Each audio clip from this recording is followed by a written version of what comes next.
And we are on. Let's go. So today we are going to discuss Jews and Gentiles.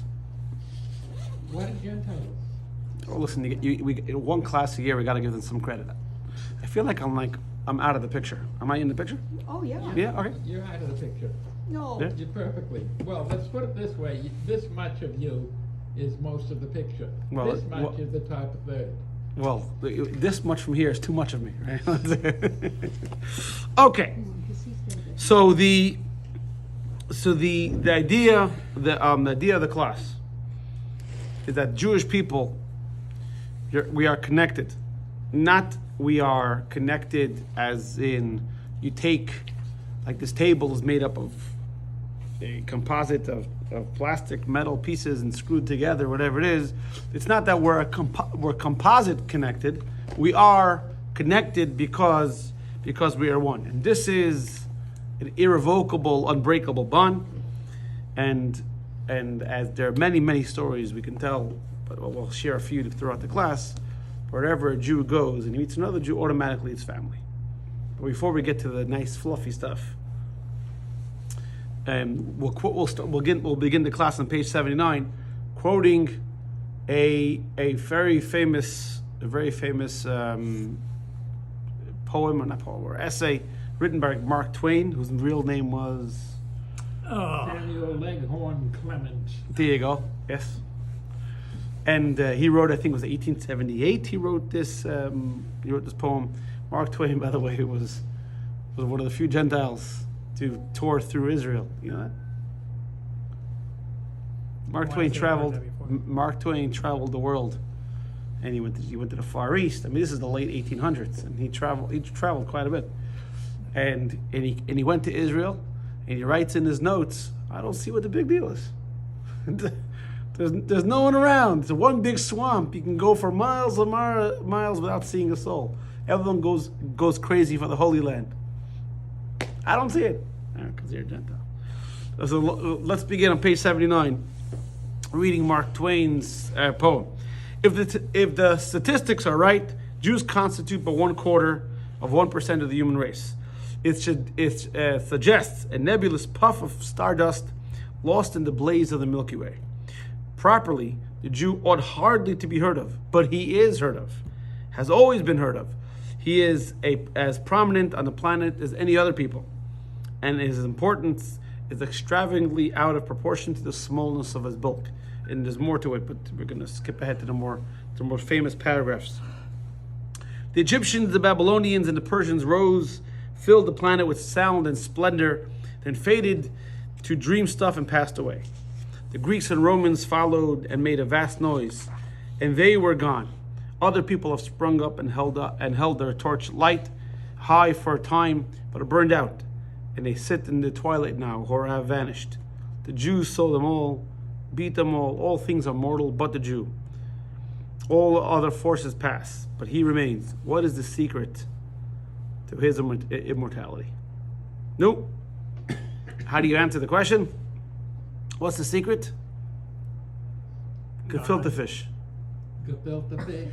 I do have a couple of pieces in the refrigerator. Or in case of a hurricane, we have the jarred gefilte fish. Right? Yeah, we got to put that on the shopping list, by the way. So Okay. I'm going to finish it. So. Right. So there's not one, perfect answer that there's a bunch of answers, and not one answer is more correct than the other one. But this is what we're going to learn in this lesson. So in this class, for the premise of this class, I need you guys to pay attention to the text. All right. So this week's class, the parsha is divided into 2 parts. Well, you can say 3 parts, but the part 3 is really small, so we'll say 2 parts. I know, but 2 themes.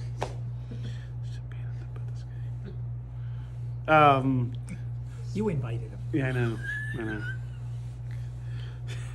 So part 1 is that Yisro gives Moshe the advice to create a justice system. Moshe, not every single case could be brought up to the Supreme Court, which I actually saw a few days ago I really didn't know that there are no pictures, or very, very few pictures, taken in the Supreme Court while it's in session. That's correct, it's all hand drawn. Right. So the one guy, like in the 50s, snuck in a camera. He said his arm was broken. He had the camera in a sling. There's a picture, a black and white grainy picture of right. So you can't expect the Supreme Court to judge every small case. It's just not practical. Yisro told Moshe, I understand everybody wants to hear from you, but it's not. And then they set up all these hundreds and thousands of judges. Part two is the giving of the Torah, right? The most important event in the history of man. Well, number one is the creation of man. But after he was created, in fact, this is the very reason why the world was created. Without Torah, the world has no reason. This gives purpose. So there's a line over there that says, the Jewish people, text 1a, Jewish people traveled from Rephidim. Rephidim is the place where they fought, they battled Amalek, if you remember from last week. And they camped in the desert of Sinai, and they camped opposite the mountain. Now we have to get into a little grammar lesson. If you look in text number 1, you have to look in the Hebrew for a second, okay? Give me this one. The third to last line, third to last word on the first line, Vayichan. Do you see that? The word Vayichan is a singular word. If you look over on the first word, Vayisu, that u is in Hebrew grammar is plural. So Vayisu is and they traveled. Now look at the third word. It's another verb, Vayava'u, and they arrived. U again. Midbar Sinai, Vayachanu, and they camped. They again. Bamidbar, and also Vayichan. Now if you translate this word literally, it means and he camped. Vayichan, and he camped Sham over there, Yisrael, the Jewish people. Now, obviously, it's grammatically incorrect, but nothing in the Torah is grammatically incorrect. Everything teaches us a lesson. So now, Rashi asked this question, the obvious question, text 1b. Rashi answers, because the Jewish people camped in the desert 42 times. 41 of them, there were arguments, and strife, and discord, and difference. This is the one time where the Jewish people camped as one. As you see in text 1b, and Israel camped there, the verse used a singular form, denoting that they camped there as one man with one heart. By contrast, all the other times, they had complaints. Yeah? There's a dot there that makes ooh. There's no dot which makes it the plain letter. But those dots don't occur in the Torah. Right? No, but the vav is there. The vav is there. The vav with the dot. No, okay, Ooh. the dot isn't there in the Torah, but the vav is, the letter is. But the vav without the dot. Is there. The vav without the dot is in the Torah. Yeah, but you would pronounce it like a V, No, not a V. no. The vowels, that's part of the tradition, how to read it. That's what I'm trying to understand is you're pointing out is that it is singular. The word vayichan Vayichan. is singular. Nun. Vayichan, there's no vav after the Oh, nun. that's a nun, not a vav. Yeah, it's a final nun. Okay, because from over here I'm looking at another vav. Well, that's why you got Okay. it. That's what happens when you go to Chabad Hebrew school. Exactly. No, I'm going to go get a refund on my cataract surgery. Okay. Very nice Rashi, and Rashi is giving us a beautiful idea that everyone came together and we all identified with one cause. But if you're going to read it, just off the cuff, if you remember last week, we're talking about, it wasn't a topic last week in the class, but it was something else.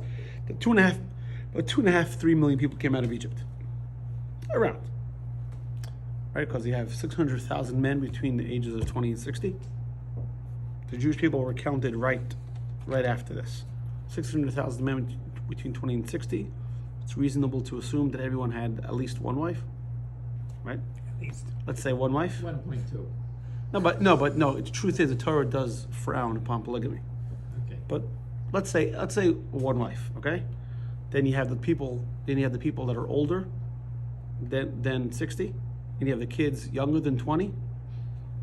The number is given in between, 2, 3 million, whatever, somewhere around there. So you want to say we all came together, we all agreed. I mean, so just because let's say you're a Democrat and let's say I'm a Democrat doesn't mean we think exactly the same.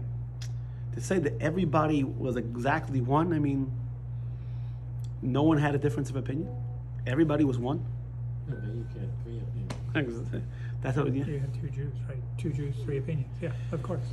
I mean, and everybody is so different. So to think that everybody just became this homogenous, uniform, we were all robots programmed to only go on, only work on PC. It just seems a little bit far fetched, no? In fact, if you remember, the mitzvah is coming up in 2 months, by the way. What's today? Today's the 16th of Shvat. So in exactly 2 months from today, we start counting the Omer.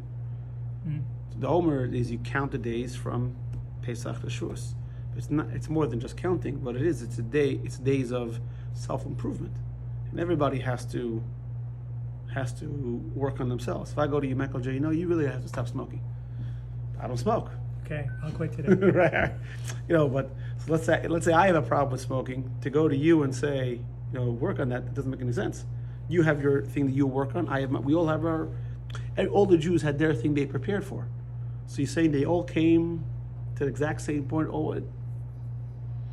Give up drinking. Like This is not Lent. like the old joke, the guy goes to the doctor and says, I want a secret for a long life. He said, well, do you drink? He said, no.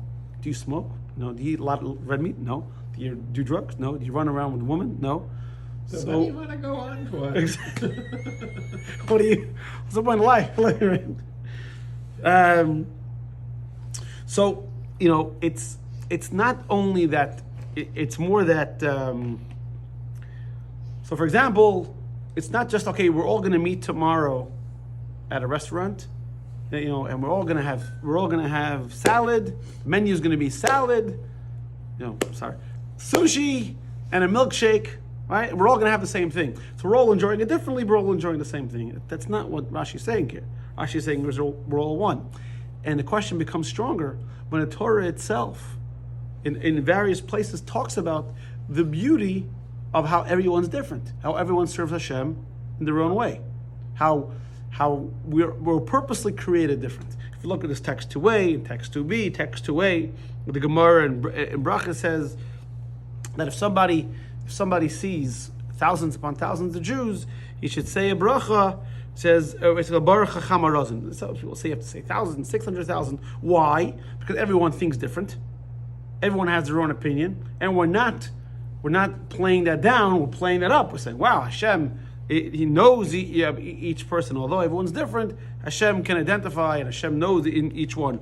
And then again, you see in another Gemara, text 2b. Text 2b, it says our sages taught that what makes God so great is that although he created one man, Adam and Chava, everyone looks different. Because normally when a person makes a mold, like for example, the iPhone, every iPhone looks exactly the same. Why? You have a mold and you just recreate it. So whatever it is going to look exactly the same. God created a mold, but everyone looks different. And so the Rebbe puts this question into words. Text number 3. Text number 3, the Rebbe says, this is page 82, if every Jew underwent an internal process to prepare themselves for the Torah, so naturally each person underwent their own process, their own individual process. Accordingly, shouldn't the verse have stated, and they camped at the foot of the mountain in plural form? That means it would have been even a greater lesson. Although the Jews were all different, they all worked on themselves and they all came to the same point to be ready for the giving of the Torah. That's unity, right? If you do my job, then what do I do? You could start doing my job. Nothing. You sure? So, for example, by the I want way, that driving trail. so, for example, what it says about the Mashiach when Mashiach comes, there's not going to be any warfare. Why? Why is there not going to be any warfare? What the Mashiach's going to wave some magical pixie dust or Because they'll all find out that they were all wrong collectively. what does that mean? That because a lot of wars are about my religion's better than your religion, my people's better than your people. Or you have a land that belongs to me, right? Yeah.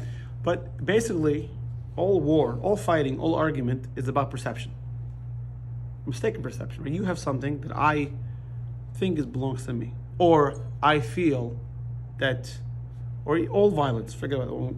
I feel that you are somehow infringing on my existence. You're gonna take something away from me. But what if you came to understanding that what's yours is yours because it's supposed to be yours, and what's mine is because it's supposed to be mine? And I understand that truly, not that I put it on a poster on the wall. I truly understand it. So am I threatened by you? No, you have your job, I have my job. That's why when Mashiach comes, there's not going to be fighting. Because everyone's going to understand that everyone has their role to play and everyone has what they're supposed to have, so there's no fighting. Right? Like, you know, Cyril buys a dress for a Hanukkah present or a birthday present for Sarah. Manny gets upset? No, we understand. It's not for him. But he doesn't wear dresses. I don't think so. At least we don't What see they it. do in their room. Right? So it's diversity, everyone having their own role. That's not a bad thing. It's a good thing. That's where peace comes from. So why is the Torah making a big? It seems that it would make a bigger deal that although we're all different, we all came to the same conclusion together. Isn't that a greater deal to say we all became one? So before we answer the question, we have to point out a different type of unity. Now, in last week's parsha, the Jewish people are trapped by the sea, right? God made the Jewish people leave Egypt, they make a U-turn, and head back towards Egypt. Remember this from last week, right? And they were trapped between the sea and Pharaoh's army. So you look at 4a. Again, it's going to be a grammatical thing. Look at text 4a. It says Ufara hikriv, and Pare came close.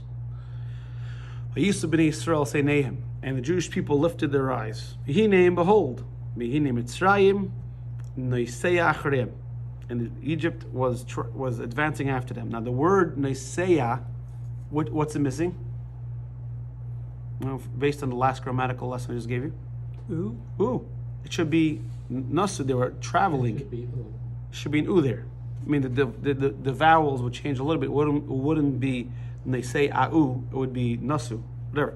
But there should be an u there, right? It should be plural. So the word neisea is singular again. So look at Rashi. Text 4b. Rashi comments. Neisea acharem b'lev echad ki ish echad. With one heart and with one soul. One holiday and one person. Now, before I give you the question, do you see any? Well, it should seem familiar, right? Because the text number 2a, no, 1b. So text 1b, it's very similar. What's the difference between text 1b and 4b? Let's see if you can find the difference.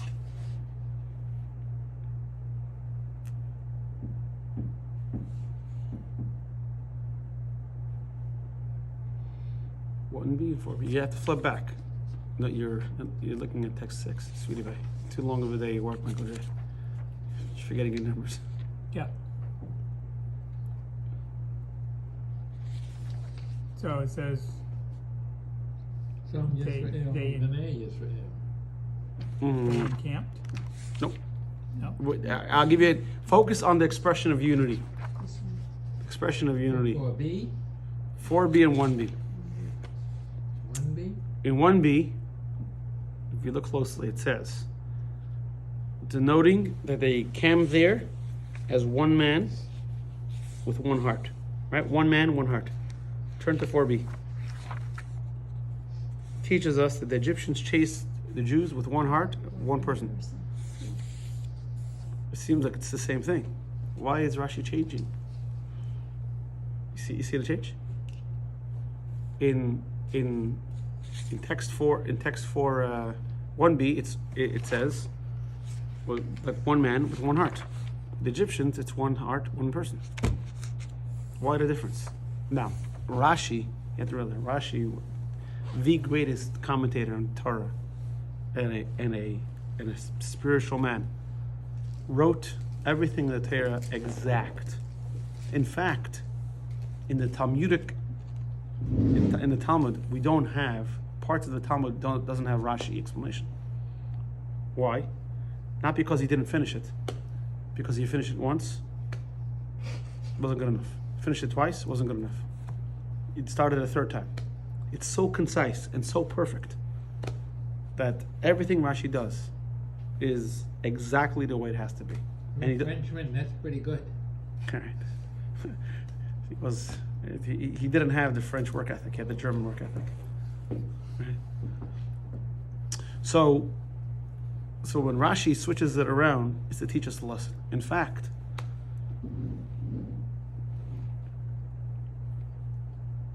I'll venture to say, with tremendous amount of chutzpah, that no one appreciated Rashi's greatness until the Rebbe came along.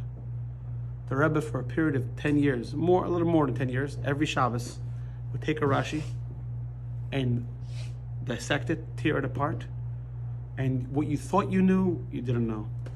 And questions you had no idea Rashi was referring to or teaching you didn't know. And Rebbe would look like it's just a painting. There's people who buy these paintings, in these yard sales. I think it's nothing. Then someone tells them, oh, by the way, it's really worth, $100,000. This is what the Rebbe did for Rashi. So the Rebbe in this talk, which we're learning today, takes apart this entire Rashi and teaches us what does it mean to be a Jew and what does it mean to be part of the Jewish people. So let's go. Gentiles, not they're bad, not fault of their own. This is not a class is not meant to put down Gentiles, and that's not the point of the class. So if anyone watches this later and gets offended, I don't care, get offended. No, but the point is, I'm not trying to offend anybody. But Gentiles are individuals. That's what they are. They are individuals. So when they want to create unity, so let's say, for example, we have common values. So we decide we're going to build a society based on those common values. So we're different, and we come together to make one nation, city, government, whatever. You don't like it, or we split our partnership, whatever it is, we dissolve, or like the South try to secede. Right? You have different values from us. We like slavery, you don't like slavery, so no problem. Just let's separate. That wasn't such a good idea. They fought over it, but because Gentiles are individuals, and that's their genetic sort of makeup, their character makeup. That's okay. Jews are not. Jews are one. So they are one. Sometimes Jews don't realize it, only later, or they have to experience it. So they don't have to do anything to become one. They are one. So let's look what the Rebbe says. So put it this way. Let's use the words of Rashi, and then we'll get into it. So by the Jews it says one man with one heart. By the Egyptians it says with the one heart with one man. Because for the Egyptians, for the Gentile, the heart has to come first, the reason has to come first, and then we come together like one person. Right? By the Jew, we are one man. What we have to come to realize is the one heart. Does that make? I think when you use Rashi's words, it's a lot better than Mordechai and Drew's words, right? Let's look what the Rebbe says. Text number 5. The difference between one heart and one people of the Egyptians and the one people, the one heart of the Jews, for the Egyptians, the fact that they came together as one person was the symptom of their shared heart. Right? They wanted their money back. They wanted to get the Jewish people back as slaves. That means they weren't one people. There weren't one people. I'm sure there were immigrants, and some people were nicer people, or some people were meaner people, some people were liberals, and some people were conservatives in their society, whatever it is.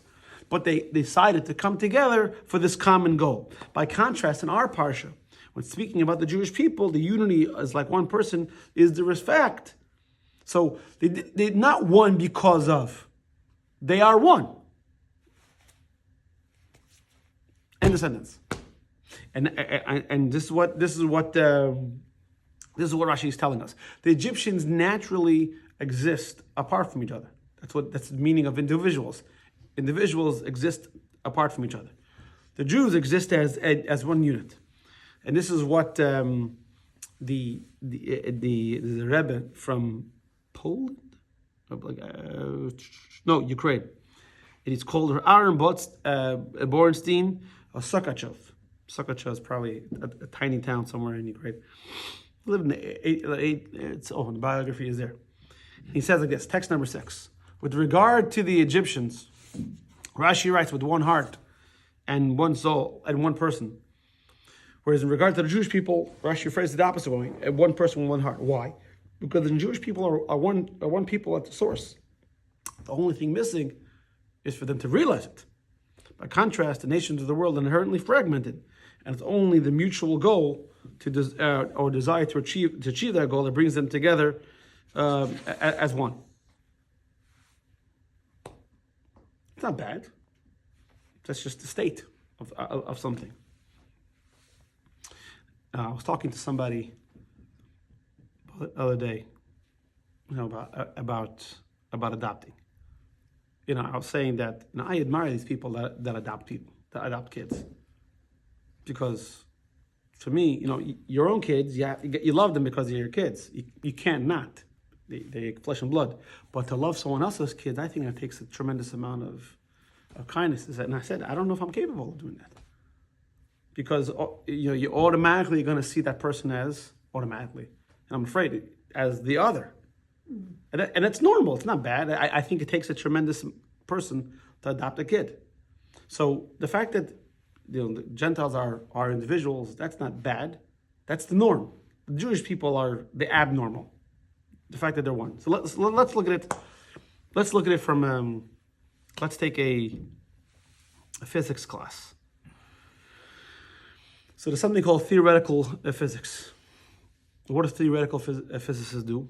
They look at the world, and instead of trying to figure out what's happening, they try to figure out why it's happening. Right? So they see what's happening.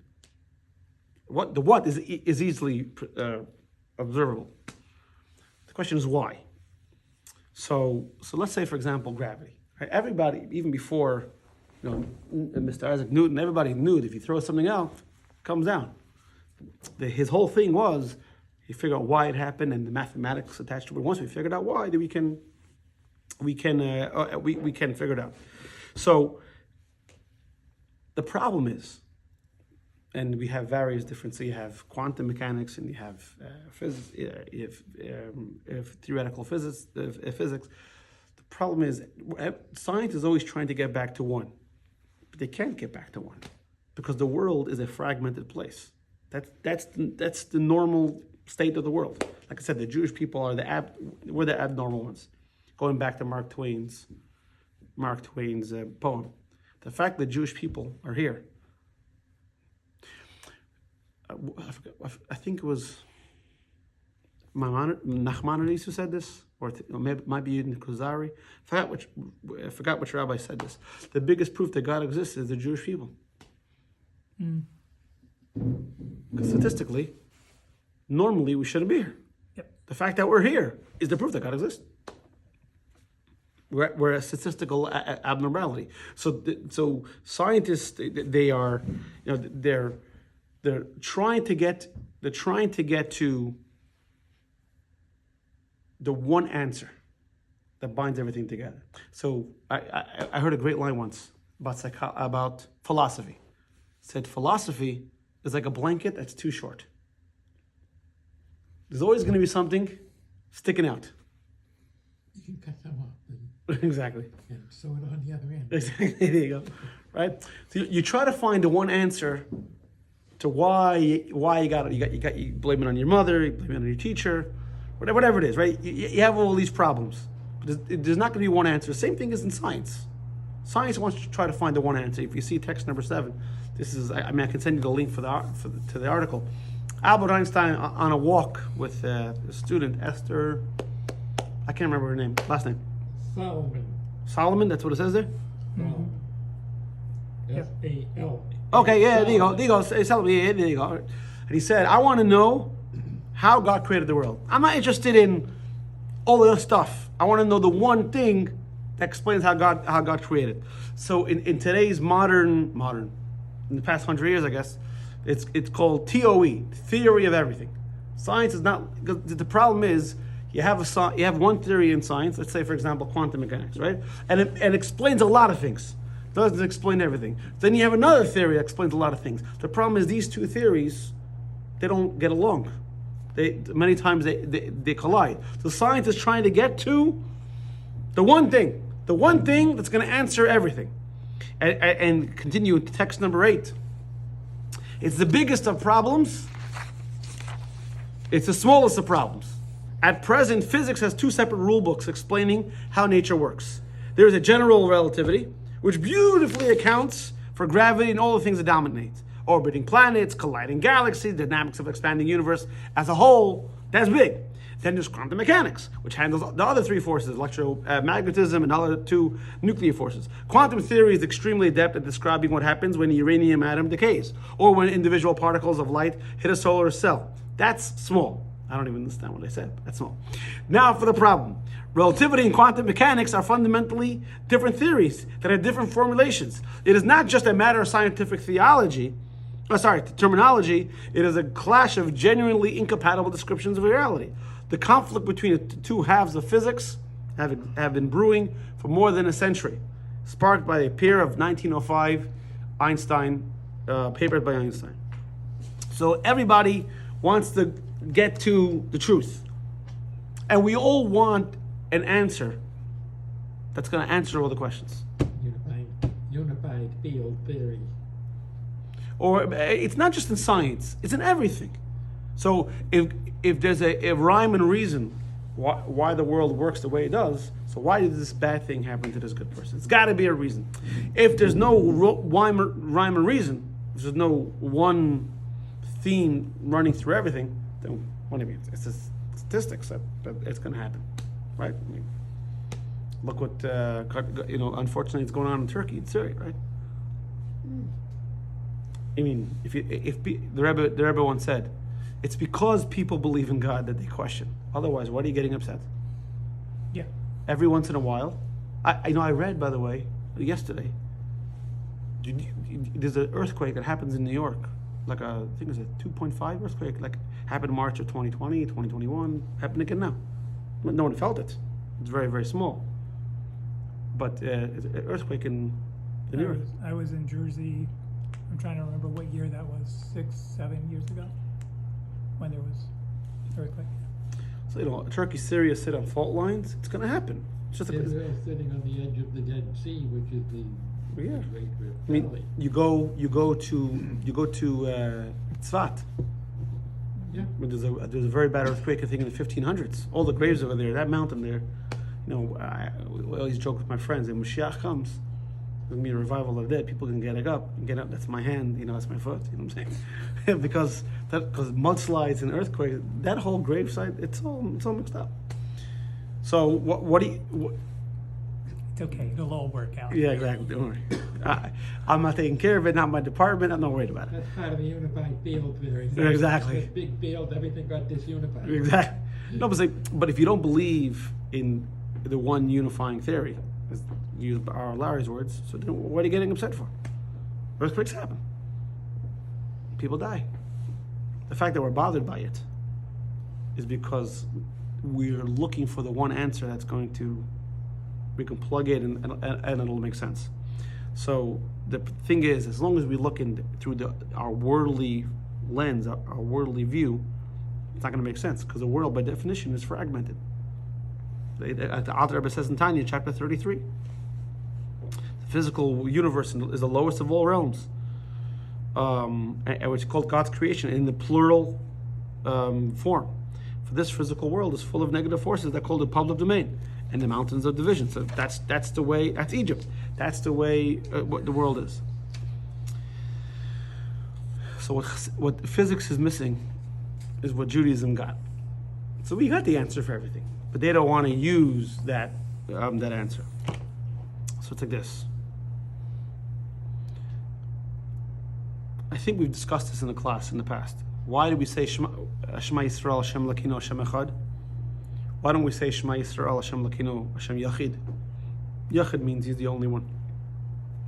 Echad means he's one, but one of like a composite one. Echad is the number one. Yeah, but which is before number two. Echad Sheni. Yachid means the only one. Yachid is more one than Echad. No. So there's a one when things are brought together. So this is one mouse, but it's not one. It's a composite of a bunch of things, but it's one mouse. This is Echad. Yachid means there's nothing else. There's no number two. There's just him, and it's not made up of parts. It's just him. So why don't we speak about Yachid? The answer is because we're the ones praying. How would you use that word in another context? Well, you can talk about Hashem Yichud Shalolim, the only one in the world. In other words, there's only one hope diamond. There are many diamonds, but there's only one hope diamond. Yeah. If there's only one of something, you would say Yachid. It's the one. So, for example, if a parent only has one child, you don't say Ben Echad. You call him a Ben Yachid. Only child. Only. Well, Levad really means only. So the word would be only. No, Yachid means one, but only one. Only one. Because the reason why we do that, well, there's many answers given to this question, but one of the reasons is because we're the ones praying to God. We're not talking about the way God is from his vantage point, from his view. We're talking about the way we see him. So we see the world, all these different things, and in our mind we're trying to kind of do what the physicists are doing. And we're saying, although it's all different, it's all one. But the truth of the matter is, unity, one, is only the Eibishter. Achdus means, Achdus, you heard that saying? Achdus means Jews are supposed to have unity. Achdus is unity. True unity is only from God. So anything connected to God, godliness, holiness, that's how you achieve unity. Anything that's outside of that can't. What's that famous line from Coaches? I think they put it in the movie, the hockey movie against the Russians. The Americans beat the Russians in 1980 Olympics. Mm-hmm. Either I think it's from the movie or it's from the coach really said it, and he said until the name in the front of the jersey means more than the name in the back of the jersey, because I think he was making them practice, because he said USA here and every player has their individual name. He says until the logo in the front of the jersey means more than the name on the back of the jersey, we're going to be here. So the idea is everything has to do with godliness, holiness, can achieve unity. Anything that has to do with anything outside of that can't. So, for example, and I know this is off the subject a little bit, but let's take, for example, there have been many, many movements through the thousands of years of Jewish existence where they try to create their own type of service of God outside the purview of halacha, of traditional Judaism. And their motivation was good, right? For whatever reason. Usually their motivation was good. Didn't last.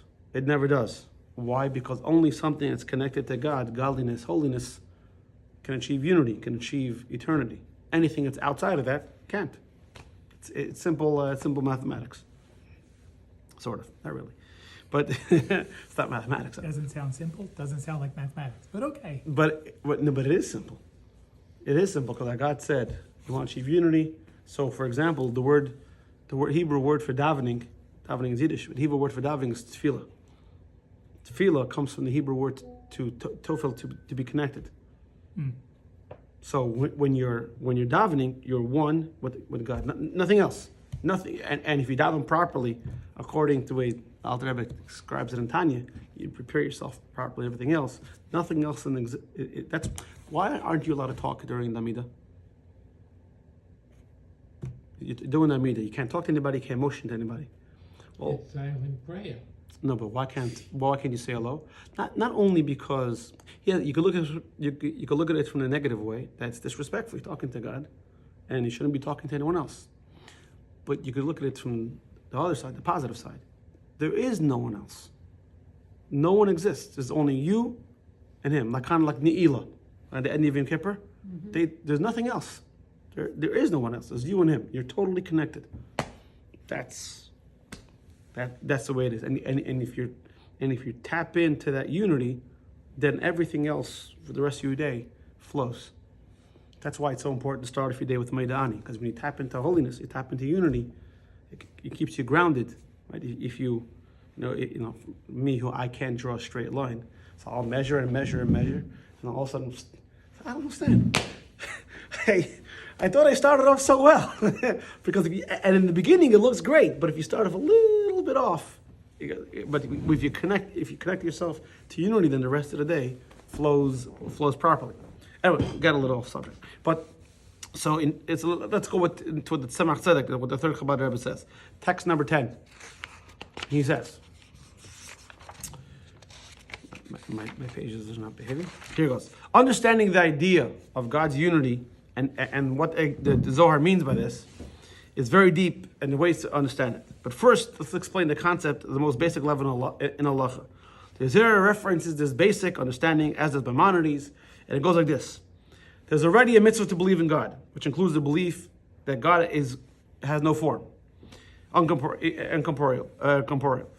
But this mitzvah of unity adds to that, enjoining us to believe that there is no other God and nothing. So not only that God takes no form, but there is no other God, and nothing in creation has any agency aside from God.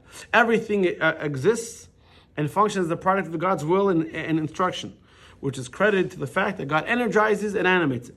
It turns out there's nothing else other than God. So then you ask the question, but what are you talking about? I can touch you, I can feel you, I can see you. What do you mean? So to give the Kabbalistic answer very, very quick, Kabbalistic Kabbalah 101, is because that God, so to speak, and I say the word so to speak very forcefully, he withdrew his awareness in order for us to be able to perceive ourselves as independent entity. I mean, God is, nothing's changed. What he did is, he sort of, let me give a simple example. You close the light, the tables and chairs are in the room. The difference between the light on and light off is the awareness, not the existence. Mm-hmm. So what God did was he closed the light. And we think he doesn't exist. But he's still there in the exact same way. In reality, nothing is truly here. Why do I say the word truly, underline truly? Is because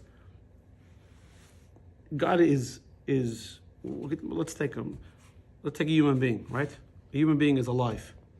Why is he alive? Because he has an animating force. Let's say, God forbid, that animating force is withdrawn from him. What happens? He dies.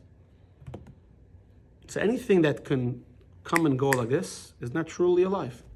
According to halacha, by the way, in the mikveh, there's something called deceiving waters. Deceiving waters is if a lake or a body of water dries up once in 7 years, a person who's impure can't use that mikveh, can't use it for a mikveh. Say that again. If the body of water dries up once in 7 years, once in 7 years, okay. Because a person has to go to the mikveh in mayim chaim, living waters. Mm-hmm. Living means it's always there. If something is sometimes there, sometimes not, it's not alive. Right? If a guy's walking on a crutch, can you walk? Yeah. No, you can't. He's not walking. He's walking on a crutch. With assistance. The only thing that exists with no crutch is God. So he's the only true existence. Is that too above the head, or does it make sense? This time of night here, pretty much everything's... It makes sense, or everything doesn't? In the freezer, that's the reality. So why do the Gentiles don't have this unity and Jews do?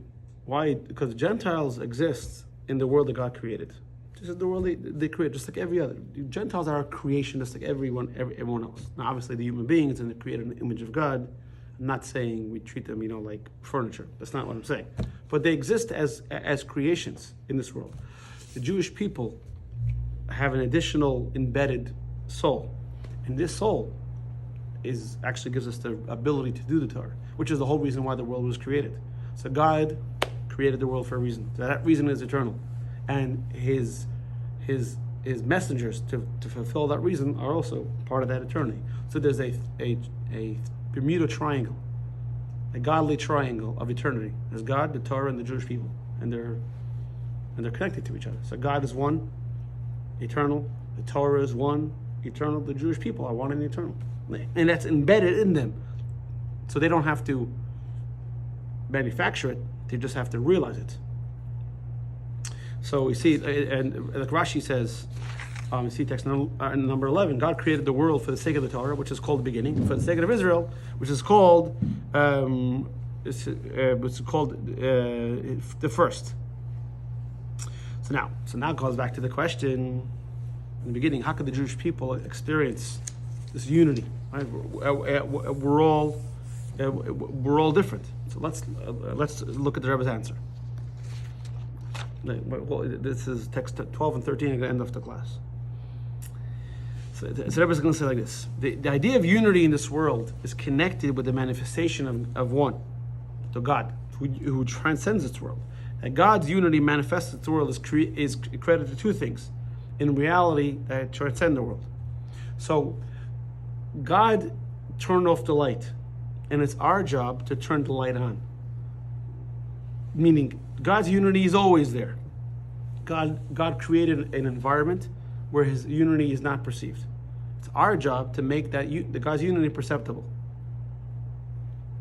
How? Through the Torah. So if we're going to change the reality, so to speak, we have to have the ability to do so. So we can't be stuck in reality and then change it. So there's a line that says, God took us out of Egypt, and we didn't just leave. A person can't lift yourself up from yourself. When you're doing chin-ups, for those of you who do chin-ups, right, exactly, right. You need to pull yourself up by something. You can't pull yourself up by yourself. That means in order for the Jewish people to be able to turn the light on, so to speak, going back to the analogy, is they have to be tied in. They have to have this transcendental quality, this eternal quality. Same thing with the Torah. The unity of the Jewish people came about as a direct result of the very nature of the Jew, the essence of the Jewish soul that transcends reason, where differences occur. Right? Reason is difference. You have your reason, I have my reason. You like chocolate cake, I like vanilla ice cream. I like both, but whatever. Right? This was able to influence the effect. Because the Jewish people were always one, that affected their ability to camp as one person. And then, the very fact that they stood as one people, due to the interconnected part of their soul, thereafter awakened the desire and passion to receive the Torah with one heart. However, the non-Jews, this type of intrinsic unity is impossible, because they weren't embedded with this transcendental soul, which is why they weren't given the Torah. They weren't given the mission because they don't have the ability and their creation. So they can come together for one purpose. They can decide to come together. So in the case of the Egyptians, they came together in hatred of the Jewish people to get them back, to get their money, whatever it is. So take every society, right? And every society starts off with this great ideas, communism, for example, right? And come together. Everyone's going to be, we're all going to be shared values. We're all going to share resources. Sounds like a great idea, but in the end, we get in the way. Human beings get in the way, right? Rome tried to have, at one point, when they couldn't figure out who should be, I think it was after Caesar was assassinated, so they tried to have a triumvirate. Julius. I said Caesar. Hmm? I said Caesar. No. There's a lot of Caesars. Okay, the first Caesar. Yeah. The first Caesar. Yeah. Julius Caesar. So he was assassinated. So that at some point afterward, they tried to have a triumvirate of kings. I think it was Octavius, Augustus, and Mark Antony. I don't remember exactly who it was. Didn't work. Why? Because we get in the way. Human beings get in the way. I mean, I don't want to. It's sad to say this, but even the United States, what makes the United States successful is the ideal that we're given over to something greater than us. If the country, the people in the country keep going to make it about them, my party, only my benefit, then America's going to fall apart just like every other society. It's going to happen. The way societies succeed is when they're given over to an idea greater than themselves. Now, for a Jew, it comes natural because we have this transcendental soul. So automatically, we're told to do this. But for a Gentile, it's a little bit harder, a lot harder, because they don't have them. So that's why they need the influence of the Torah. And the Rebbe spoke about this by a Purim for bringing. See, text number 13. How is it possible to unite Jews? What a question. How is it possible to unite Jews to prevent discord, distance, and of course to prevent any animosity and fights? How do you do it? All solutions pursued thus far, all the plans, parties, big ideas, none of them exist. None of them worked.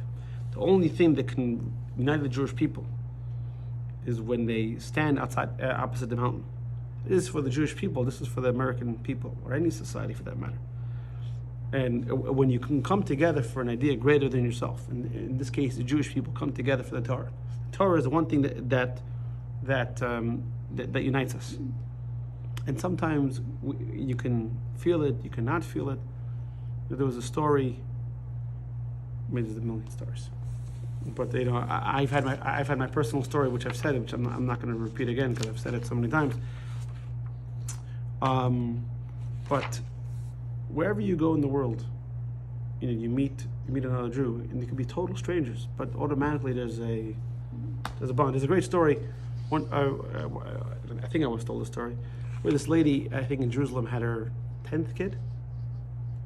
I think so. The bris was going to be on Shabbos, so different friends and volunteers decided they're going to make Shabbos for this lady. They're going to prepare the bris. So one of the people said, go to this apartment. In Israel, everything's buildings. No houses in Israel. I mean, they have houses, but not in the cities, right? In the cities, everything's buildings. Go to this apartment and pick up the food. This girl goes. She got a little confused. She's next on the door. Woman opens up. Says, "I'm here to pick up food for the bris." I said, "Okay, sure." She starts wrapping up food. "Thank you so much. Here you go." And he says, the girl says to the woman, "So I'll see you at the bris tomorrow." She says, "Yeah, of course." She says, "But whose bris is it?"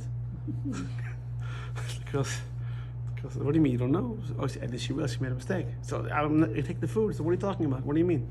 The Jew knocked on the door. You need help.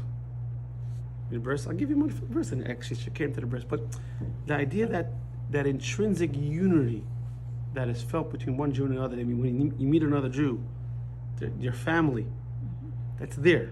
We have to not try to implant it. What we have to do is try to discover it in ourselves. It's almost like, for example, discovering you had a brother.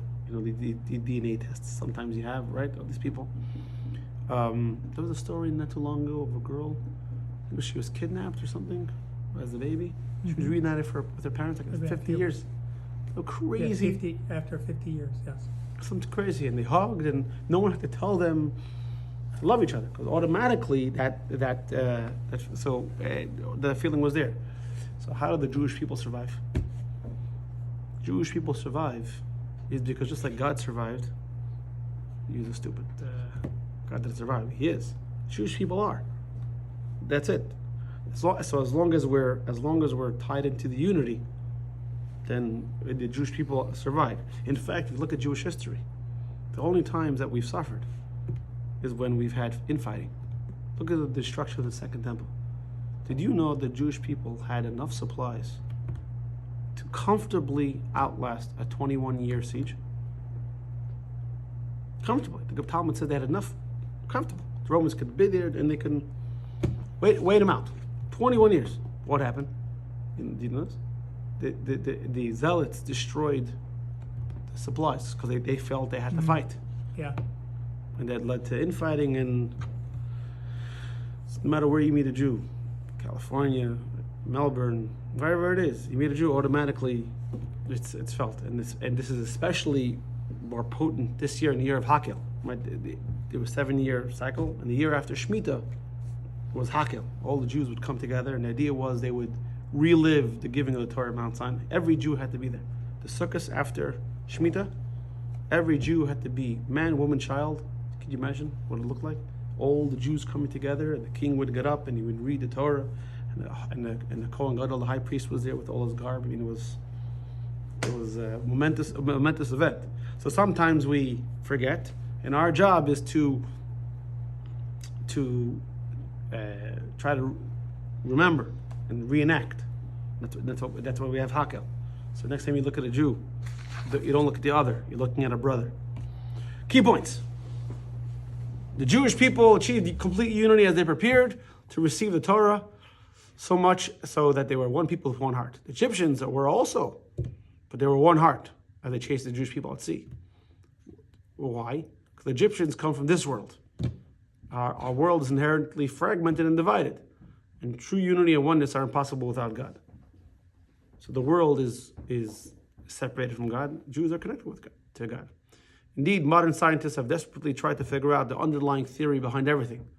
So far, they've been unsuccessful. They're going to continue being unsuccessful until they get to the one. This is because the true unity only belongs to Hashem. He created this world in a distant way, leading to its inherent brokenness and fragmentation. Right? Like, for example, the game of broken telephone. The further you away you get from the source, the more messed up the word is going to be. Which is why, by the way, according to Jewish law, the closer the source is to Sinai, the more authoritative it is. Because they're closer to the root of all the law. The Jewish people and the Torah are directly related to God's holy oneness. As such, we are able to achieve true unity, particularly vis-a-vis the Torah. By contrast, any other nation, no matter how noble their common causes, cannot truly fuse together as one. This is one of the major secrets to our survival. Unbreakable bond with one another and with God. Questions? Comments? Keep it to yourself.